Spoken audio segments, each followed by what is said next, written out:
حدیث نمبر 3337 حدثنا عبداللہ بن عبد الرحمن حدثنا سعید الحرانی حدثنا زہیر حدثنا قابوس بن ابی ظبیان ان اباہ حدثہ قال قلنا لابن عباس ارأیت قول اللہ عز وجل. 40 کے اوپر ہاں 40 کی ایک. حدیث نمبر 3343 حدیث نمبر 3343 حدثنا قتیبہ حدثنا محمد بن سلیمان الاصبہانی ان یحیی بن عبید ان عطاء بن ابی رباح ان عمر بن ابی سلمۃ ربیب النبی صلی اللہ علیہ وسلم قال لما نزلت هذه الآیہ قال النبی صلی اللہ علیہ وسلم انما یرید اللہ لیذهب عنکم رجس اہل البیت ویطہرکم تطہیرا فی بیت ام سلمۃ فدعا فاطمۃ وحسنا وحسینا فجل لهم بکساء وعلی خلف ظہره فجل له بکساء ثم قال اللهم هؤلاء اہل بیتی فاذهب عنهم الرجس وطہرهم تطہیرا. قالت ام سلمۃ وانا معهم یا نبی اللہ قالت انت علی مکانک وانت علی خیر. هذا حدیث غریب من هذا الوجه من حدیث عطاء عن عمر بن ابی سلمۃ. پروردہ رسول یعنی رسول اکرم صلی اللہ علیہ وسلم کی زیر پرورش جو تھے حضرت عمر بن ابی سلمہ رضی اللہ عنہ سے روایت ہے. جب نبی کریم صلی اللہ علیہ وسلم پر یہ آیت نازل ہوئی انما یرید اللہ لیذھب عنکم الرجس اہل البیت ویطہرکم تطہیرا، سوائے اس کے کچھ نہیں کہ اللہ تعالیٰ یہ چاہتا ہے کہ وہ تم سے گندگی کو دور رکھے اور تم کو خوب خوب پاک کر دے اے اہل بیت. اب اہل بیت سے کیا مراد ہے اس کی تشریح ہو رہی ہے. جب یہ آیت نازل ہوئی اللہ تعالیٰ تم کو خوب خوب پاک کرنا چاہتا ہے، گندگی کو تم سے بالکل دور رکھنا چاہتا ہے اے اہل بیت. تو حضرت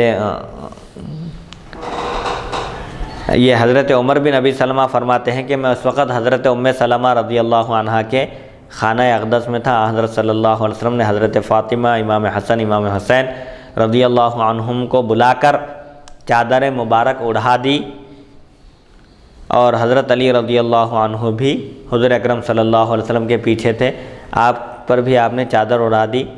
پھر عرض کیا اے اللہ یہ میرے اہل بیت ہیں، ان سے گندگی کو دور رکھ اور انہیں خوب خوب پاک کر دے.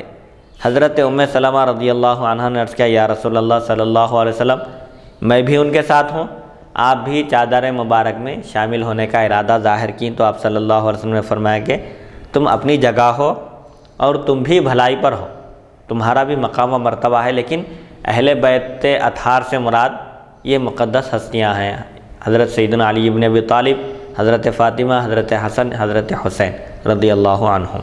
سبحان اللہ سبحان اللہ. یہ اہل بیت اطہار کے فضائل ہے کہ اللہ تعالیٰ نے قرآن پاک میں اہل بیت اطہار کا تذکرہ فرمایا. اب اس آیت کے بارے میں مفسرین کے مختلف اقوال ہیں. بعض لوگ کہتے ہیں یہاں پر اہل بیت سے مراد ازواج مطہرات ہے، چونکہ چیپٹر اور موضوع انہی کا چل رہا ہے، انہی سے خطاب ہے اوپر سے، اسی کے تسلسل میں یہ آیت نازل ہوئی ہے، لہذا وہاں پر اہل بیت اطہار نہیں بلکہ ازواج مطہرات مراد ہیں. بہرحال یہ مفسرین کا اختلاف ہے، رائے مختلف ہو سکتی ہے، لیکن جمہور یہ کہتے ہیں کہ یہاں پر اہل بیت سے مراد حضور اکرم صلی اللہ علیہ وسلم کے اولاد مبارک یعنی حضرت فاطمہ اور امام حسن، امام حسین مراد ہیں، اور حضرت علی اہل بیت اطہار سے، کیونکہ حضور اکرم صلی اللہ علیہ وسلم نے خود بھی وضاحت فرما دی کہ یہ میرے اہل بیت ہیں. اور پھر ام سلمہ رضی اللہ عنہ آپ تشریف لانا چاہتی تھی چادر میں، لیکن آپ نے روک دیے. ہاں روک کر فرمایا کہ تم اپنی جگہ ہیں، تمہارا بھی ایک مقام و مرتبہ ہے، تم بھی بھلائی پر ہو. یہ اہل بیت اطہار سے مراد یہ لوگ ہیں، یہ مقدس ہستیاں ہیں. یعنی اس کی اور وضاحت بھی ہو گئی جی.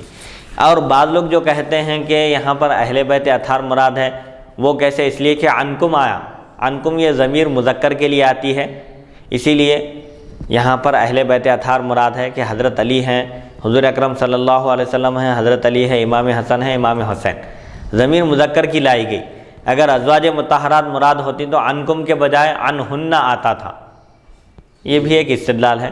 بہرحال بہت ساری روایتیں بھی ہیں جن سے معلوم ہوتا ہے کہ یہ آیت اہل بیت اطہار رضی اللہ عنہم کی فضیلت میں نازل ہوئی ہے کہ اللہ تعالیٰ ان کو گندگی سے دور رکھنا چاہتا ہے اور ان کو خوب خوب پاک کرنا چاہتا ہے. تو اب امام حسین رضی اللہ عنہ کے خلاف جو زبان کھولتے ہیں اور بدگوئی کرتے ہیں اور کہتے ہیں کہ وہ یزید کے خلاف نکلے، ان کو ضرورت نہیں تھی نکلنے کی، نعوذ باللہ من ذالک وہ سلطنت کے خواہش مند تھے، یہ اللہ تعالیٰ پر بہتان ہے کہ اللہ تعالیٰ نے تو صاف طور پر فرما دیا کہ امام حسین، امام حسن اور یہ تمام حضرات کو اللہ تعالیٰ خوب پاک رکھنا چاہتا ہے، دنیا کی گندگی سے دور رکھنا چاہتا ہے، تو یہ حکومت بھی ایک گندگی ہے۔ اللہ تعالیٰ فرماتا ہے کہ اللہ تعالیٰ ان کو خوب پاک کرنا چاہتا ہے، اور کوئی اگر ایسا کہتا ہے تو وہ بدبخت ہے اور گمراہ ہے۔ بہرحال اس آیت مبارکہ سے اہل بیت اطہار کی فضیلت ثابت ہوتی ہے کہ اللہ تعالیٰ نے ان کو دنیاوی طمع سے، دنیا کی طرف میلان سے بھی اللہ تعالیٰ نے ان کو محفوظ رکھا ہے، اور ان کے بڑے فضائل ہیں۔ دیگر احادیث میں بھی مناقب کا خود ایک مستقل باب آگے آ رہا ہے، جس میں اہل بیت اطہار کے فضائل، ہر ایک کے الگ الگ فضائل بھی بیان کیے گئے ہیں۔ اور خاص طور پہ شیخ الاسلام علامہ ڈاکٹر طاہر القادری صاحب حفظہ اللہ کی کتاب ہے غایۃ الاجازہ فی مناقب القبر، اہل بیت کے متعلق، الحمدللہ جامعہ ملیہ حیدرآباد کے زیر اہتمام اس کتاب کی مکمل ویڈیو ریکارڈنگ ہو چکی ہے، اور اس کو یوٹیوب پر اپلوڈ بھی کیا جا چکا ہے۔ جی الحمدللہ اپلوڈ بھی ہو چکی ہے۔ جی استفادہ کرنا چاہیے لوگوں کو، کیونکہ اہل بیت اطہار اور صحابہ کرام کی تعظیم، عظمت صحابہ، ہر دو کو لے کر چلنے والے ہی اہل سنت و جماعت ہیں۔ اسی لیے امام رازی اپنے وقت کے تمام علوم میں ماہر، فلسفی بھی تھے، متکلم بھی تھے، محدث اور مفسر بھی تھے، انہوں نے بھی یہی فرمایا ہے کہ حضور اکرم صلی اللہ علیہ وسلم کے ارشاد کی روشنی میں کہ اصحابی کالنجوم، میرے صحابہ ستاروں کی مانند ہیں، جو ان میں سے کسی ایک کی بھی پیروی کرے گا تو وہ ہدایت کے راستے پر چل پڑے گا۔ اور اہل بیت اطہار کے بارے میں فرمایا کہ میرے اہل بیت اطہار کی مثال نوح علیہ السلام کی کشتی کی طرح ہے، جو کشتی میں سوار ہوا وہ نجات پا گیا، اور جو کشتی میں سوار ہونے سے رہ گیا وہ ہلاک ہو گیا۔ تو بہرحال اہل سنت و جماعت بھی الحمدللہ اہل بیت اطہار کی کشتی میں سوار ہیں، اور پہلے زمانے میں لوگ ستاروں کی روشنی میں سفر کیا کرتے تھے، اس سے اندازہ کرتے تھے سفر کی مسافت کا اور اس مقام کا۔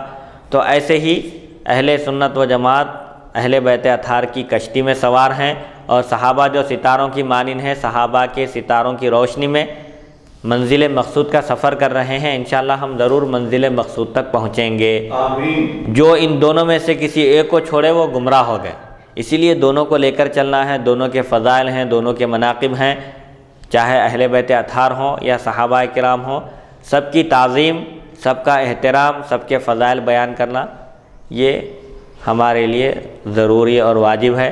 کسی ایک کی طرف بھی میلان اگر ہو جائے تو وہ سیدھے راستے سے ہٹ جاتا ہے۔ سیدھا راستہ، صراط مستقیم اور حق یہی ہے کہ دونوں سے محبت کی جائے، دونوں کی تعظیم کی جائے، دونوں کا احترام کیا جائے، اور دونوں کے فضائل بھی بیان کیے جائیں۔